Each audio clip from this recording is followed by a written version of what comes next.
How often do we find ourselves tethered to the chains of logic, saying this cannot be done? But what if the impossibility lies not in reality, but in our perception of it? For God, the word impossible is a human invention, not a divine truth. The power of God does not operate within the fragile framework of human understanding. His omnipotence is not the ability to do absurdities. He does not make contradictions true, but rather to act in ways beyond our finite grasp. Imagine a symphony we cannot hear simply because our ears are untrained. So too are our hearts untrained to trust in the fullness of His power. Faith is the key to seeing beyond the veil. When we believe, we are not persuading God to act, we are allowing ourselves to see His already active hand. Consider this: is it more logical to trust the Creator of the universe, or to be bound by our own limitations? Faith, when rooted in surrender, becomes the bridge between the finite and the infinite. The impossible is not a spectacle meant to dazzle, it is an invitation. God's wonders call us not merely to witness, but to participate. To align with His will is to step into a realm where miracles become natural. And the question before us is not whether He can, but whether we dare to trust. For God, nothing is impossible, not because He is reckless, but because He is boundlessly creative. Let us not measure Him by our weakness, but surrender to His strength. And in doing so, perhaps we too shall see the impossible fade into glory. The nature of divine omnipotence is a subject that stretches the mind and challenges our deepest understanding. To say God is omnipotent means more than declaring His strength. It points to His ability to act freely, purposefully, and perfectly within the scope of His character. Unlike human power, which is constrained by physical laws, limited resources, or moral failings, God's power is absolute, unbounded, and inherently perfect. It is not raw might for display, but the very essence of His being, through which all things were created and sustained. Divine omnipotence is not chaos or contradiction, it is order and consistency. For instance, God's power does not include the ability to act against His own nature. He cannot lie because He is truth itself. He cannot deny Himself because He is perfect consistency. In this sense, omnipotence does not mean God can do everything imaginable, such as creating a square circle or making a rock so heavy He cannot lift it, but rather that He can do all that is consistent with His will, wisdom, and nature.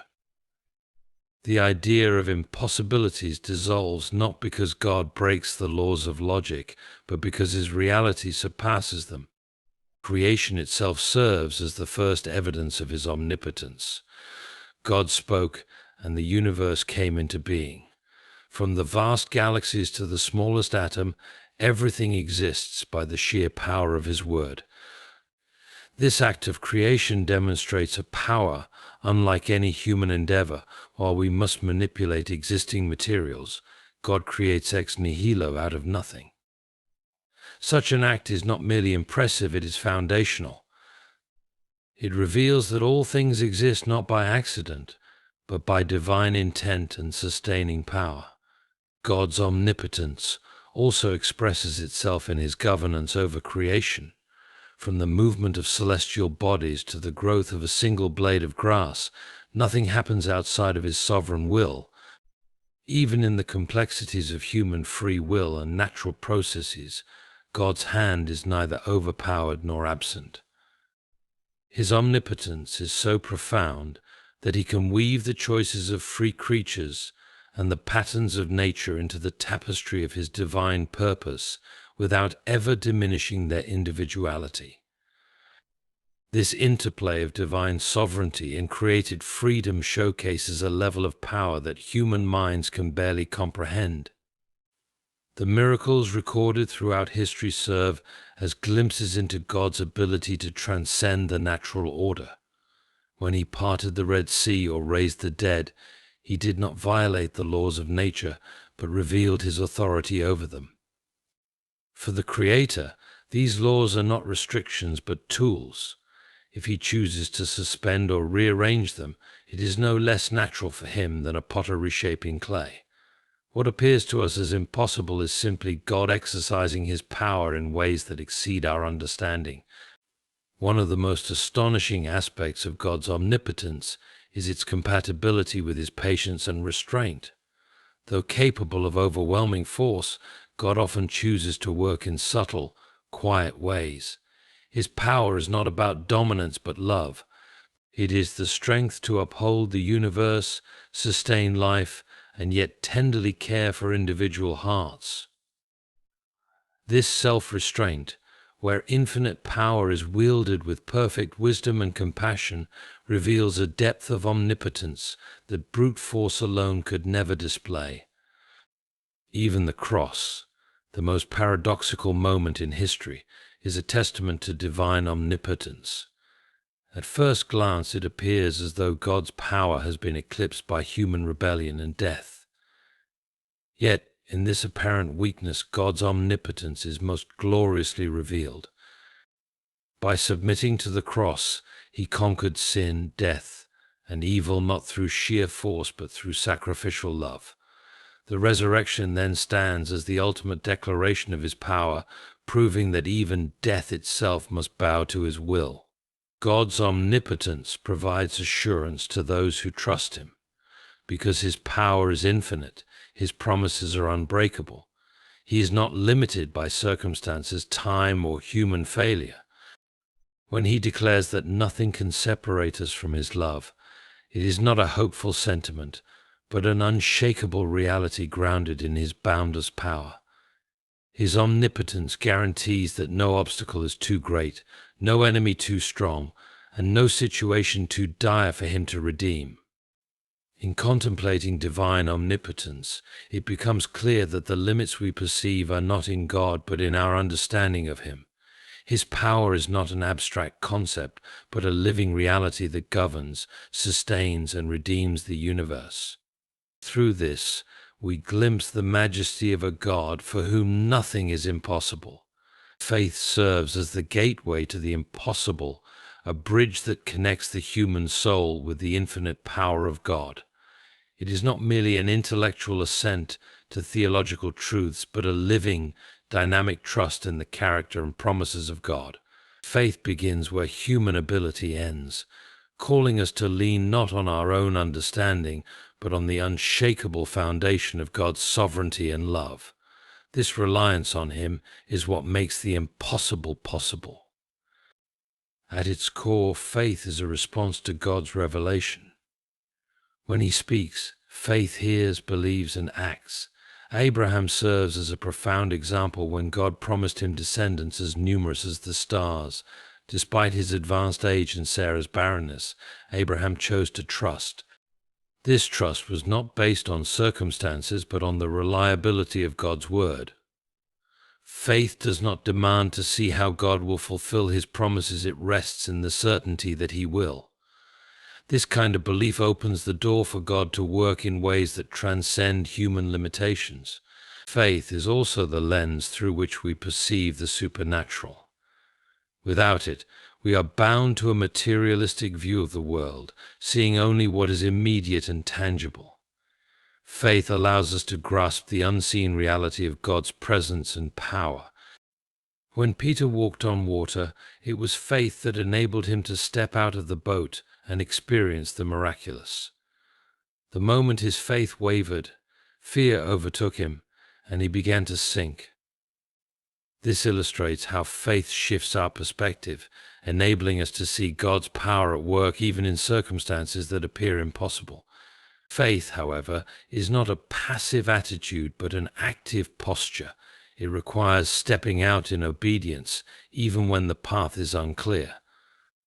The walls of Jericho did not fall because the Israelites merely believed they would. They fell because the Israelites acted in faith, marching around the city as God had commanded. Faith without action is incomplete. It must be accompanied by trust that manifests in obedience.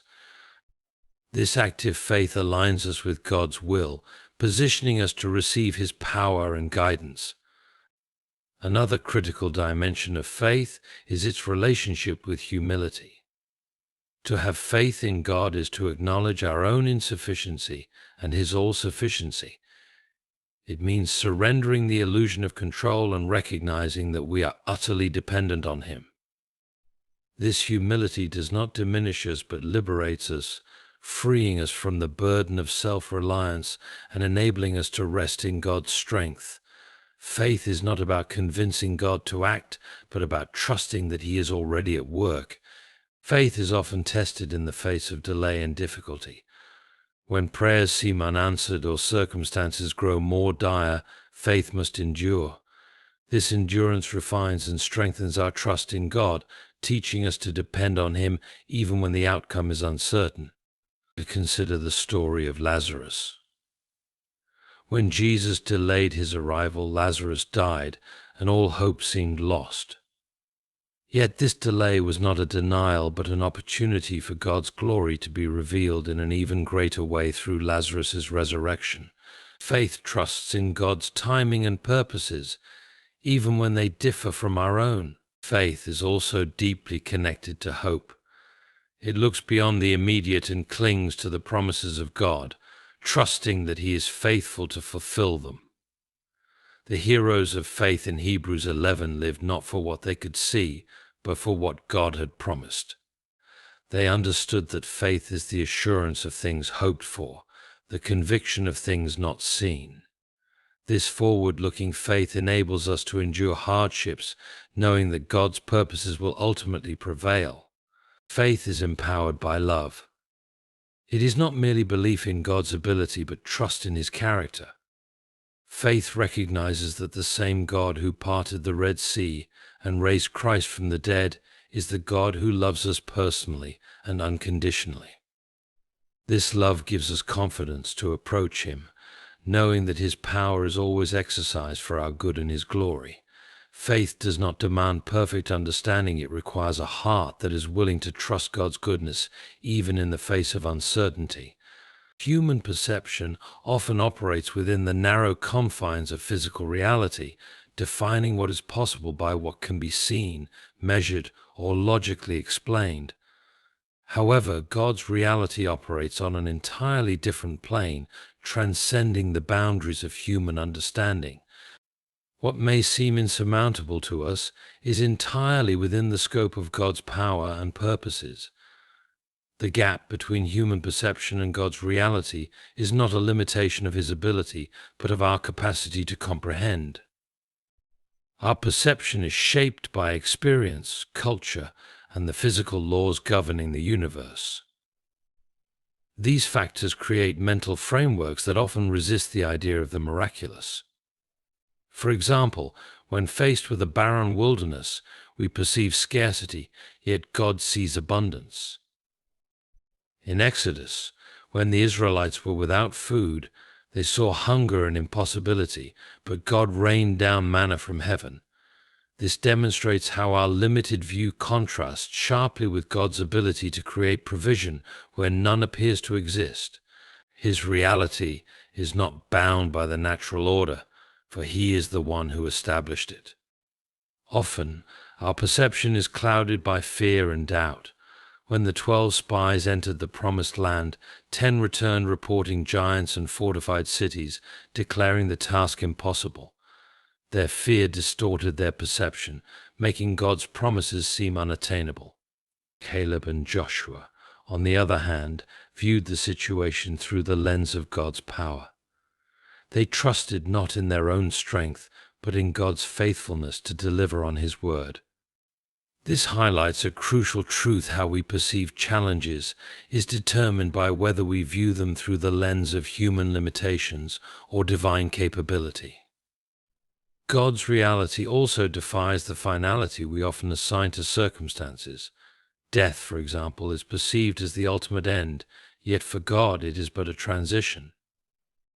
When Jesus approached the tomb of Lazarus, the mourners saw a hopeless situation. "If only you had been here," they said, expressing their belief that Jesus' power was constrained by time. Yet Jesus demonstrated that God's reality operates beyond time and death, calling Lazarus to life with a simple command. What seemed irreversible to human perception was easily undone by divine power. Another aspect of the contrast between human perception and God's reality is our tendency to see lack where God sees potential. When Jesus fed the 5,000, the disciples focused on the scarcity of resources, 5 loaves and 2 fish. From their perspective, it was an impossible situation. Yet Jesus saw not the inadequacy of the offering, but the opportunity for God's abundance to be revealed. By blessing the little they had, he multiplied it to satisfy the needs of thousands. This miracle reminds us that God's reality is one of limitless supply, even when we perceive lack. Human perception often struggles to grasp the full scope of God's purposes. We tend to focus on immediate outcomes, while God operates with eternal perspective. Joseph's story illustrates this tension. Betrayed by his brothers, sold into slavery, and imprisoned, Joseph could have easily perceived his life as a series of injustices and failures. Yet God's reality was at work behind the scenes, positioning Joseph to save an entire nation from famine. What seemed to Joseph as a series of unfortunate events was, in fact, the unfolding of a divine plan. Our limited understanding can also lead us to misinterpret delays as denials. When God's promises seem unfulfilled, we are quick to assume he is absent or inactive. Yet God's timing operates beyond human schedules. Sarah and Abraham experienced this when waiting for the promised child. Their perception of delay led to impatience and doubt, but God fulfilled his promise in his perfect time. This reveals that what we see as a delay is often God preparing the way for a greater fulfillment than we can imagine. God's reality is not constrained by human qualifications or societal hierarchies. Throughout Scripture, he chooses the unlikely and the unqualified to accomplish his purposes. David, a young shepherd, was chosen to defeat Goliath and later become king. Gideon, hiding in fear, was called to deliver Israel. These examples show that God's reality is not limited by human expectations. He equips those he calls, regardless of how inadequate they may appear by worldly standards. Human perception tends to focus on obstacles, while God's reality sees opportunities. Where we see barriers, he sees pathways. When the Israelites faced the Red Sea, they perceived an impassable obstacle, but God saw the opportunity to reveal his power. By parting the waters, he transformed what seemed like a dead end into a miraculous deliverance. This serves as a reminder that God's reality is never hindered by what we perceive as insurmountable. The contrast between human perception and God's reality calls us to shift our focus. Rather than being confined by what we can see and understand, we are invited to trust in the limitless power and wisdom of God. In doing so, we begin to see beyond the obstacles of our perception and align ourselves with his greater reality. Surrender is a vital act of trust that opens the door for participation in God's divine purposes, aligning human will with the limitless possibilities of his power. At its core, surrender involves a relinquishing of personal control and a willingness to trust God completely, even when his plans are beyond understanding. Far from being passive, surrender is an active choice to place faith in God's wisdom, power, and timing, knowing that he works all things for good. To surrender to God is to acknowledge his sovereignty. It means recognizing that he is the creator and sustainer of all things, and therefore his perspective is infinitely greater than ours. This act of humility is essential because it frees us from the illusion of self-sufficiency.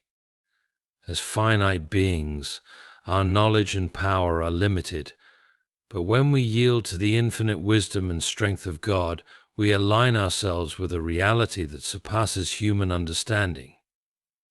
This alignment does not diminish our agency, but transforms it, allowing us to participate in God's work with purpose and clarity. Surrender begins with trust, but it is sustained by obedience. When we yield to God's will, we often find that it requires action on our part. Noah's surrender to God's command to build an ark involved years of labor and perseverance, even when the world mocked him and no visible evidence of a flood existed. His obedience was not blind but rooted in trust that God's instructions, however incomprehensible at the time, would lead to salvation. Similarly, Mary's surrender to God's plan for her to bear the Messiah was accompanied by her willingness to say, "Let it be to me according to your word." Despite the personal risks and societal judgment she would face, this demonstrates that true surrender is not passive resignation but an active embrace of God's will, regardless of the cost. Through surrender, we become participants in the unfolding of God's purposes. This participation is not based on our strength or merit, but on God's power working through us. Gideon's story exemplifies this principle. When called to deliver Israel from the Midianites, Gideon saw himself as the least of his family and entirely unqualified for the task. Yet his surrender to God's call allowed him to lead a vastly outnumbered army to victory. God intentionally reduced Gideon's forces to a mere 300 men, ensuring that the victory would showcase his power rather than human strength. This highlights that surrender positions us as vessels through which God accomplishes his will, often in ways that defy human logic. Surrender also requires letting go of our preconceived notions of how God should act. When Naaman, a commander afflicted with leprosy, sought healing from Elisha, he initially resisted the prophet's simple instruction to wash in the Jordan River. Naaman expected a grand gesture, yet his healing came through humble obedience to an ordinary command. His eventual surrender to God's method, despite his own expectations, brought about the miraculous.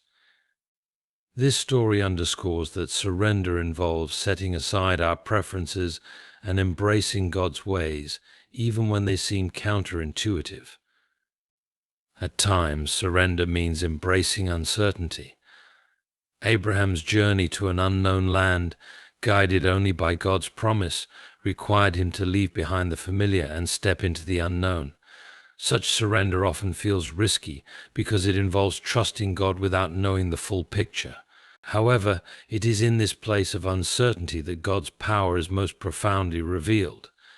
When we release our grip on control and allow God to lead, we discover that his plans are far greater than anything we could have orchestrated on our own. Surrender also involves relinquishing the need for immediate results. Human nature often craves quick resolutions, but God's timing operates on an eternal scale. This is evident in the life of Joseph, who surrendered to God's plan even as he endured years of slavery and imprisonment. Though the fulfillment of God's promise seemed delayed, Joseph's surrender allowed him to be prepared for the role he would eventually play in saving his family and an entire nation. His story illustrates that surrender requires patience and trust in God's faithfulness, even when his plan unfolds slowly. One of the most challenging aspects of surrender is releasing our personal desires and ambitions. This does not mean abandoning dreams, but submitting them to God's will. Jesus exemplified this in the Garden of Gethsemane when he prayed, "Not my will, but yours be done." This ultimate act of surrender led to the cross, an apparent defeat that became the greatest victory in history. Jesus' willingness to lay down his life reveals that surrender often involves sacrifice, but it is through such sacrifice that God's purposes are accomplished in their fullest measure. Surrender is not an end, but a beginning.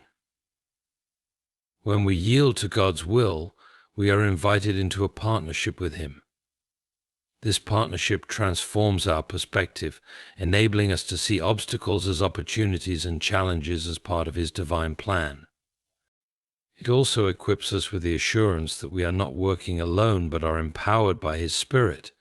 This empowerment allows us to face even the most daunting tasks with confidence, knowing that God's strength is made perfect in our weakness. Through surrender, we align ourselves with God's infinite possibilities. It is not a loss of control, but a transfer of trust, allowing Him to work in and through us in ways that exceed our imagination. By participating in His purposes, we step into a life marked by faith, obedience, and the assurance that, with God, nothing is impossible.